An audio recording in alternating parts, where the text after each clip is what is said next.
வீட்டிற்கும் என் ஆசிரியருக்கும் பெருமக்களுக்கும் அன்பு நண்பர்களுக்கும் இனிய வணக்கத்தை தெரிவித்துக் கொள்கிறேன்.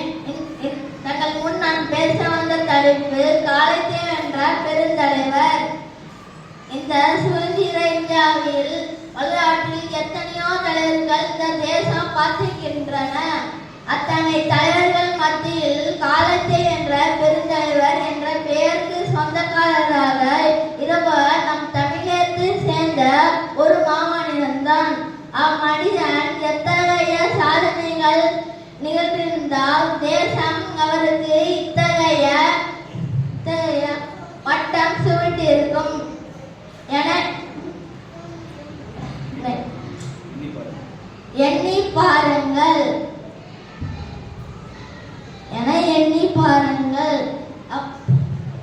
அப்படி அவர் நிகழ்த்திய சாதனைகள் சிலவற்றே. அதை கூறி பின் அப்பெயரை கூறலாம் என நினைக்கின்றேன். சிறு வயதிலே தன் தந்தையை இழந்ததால் 5ஆம் வகுப்பு வரை மட்டுமே அவரால் படிக்க முடிந்தது. பள்ளி படிப்பை இருந்தாலும் இளமையிலே நம் நாட்டில் மீது கொண்ட பற்று பல அறிவு வளர்க்க கொள்ள வைத்தது.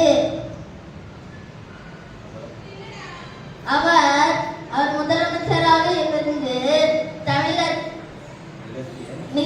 நிகழ்த்திய சாதனைகளின்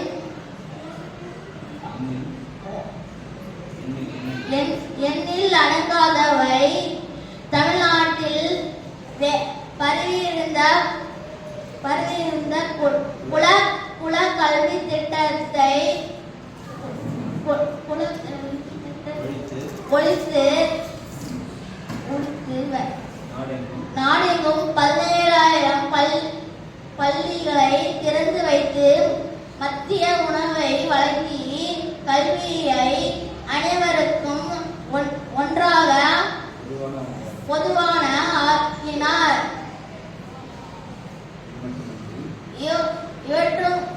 இவற்றை எல்லாம் இது மட்டுமன்றி ஆணிகள் பல கட்டி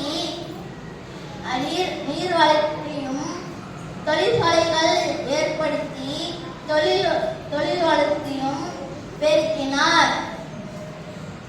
இத்தகைய சாதனைகளுக்கு சொந்தக்காரராக இருப்பவர் அந்த பெருந்தலைவர் இந்த மண்கண்ட மாணிக்கம் கர்மவீரர் காமராஜர் அவர்களே.